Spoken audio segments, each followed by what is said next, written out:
I'm an occupational therapist, Kim, and I've done a lot of your courses over the years, and you always weave attachment theory into those courses. And as I've learned through you over time, it's changed my practice in the way I see relationships and interactions. So, can you share with the occupational therapists out there a bit more about how occupational therapists can use this knowledge?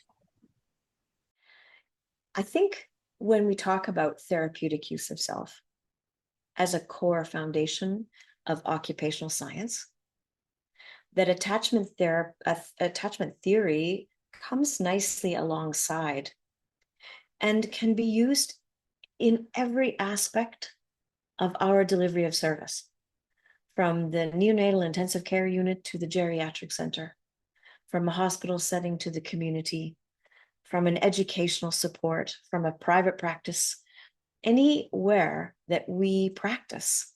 This information can inform OTs in their capacity to attune to the client they have in front of them, to understand how to deliver any kind of instructional psychoeducation, how to support, listen, validate, honor, understand the client you have in front of you.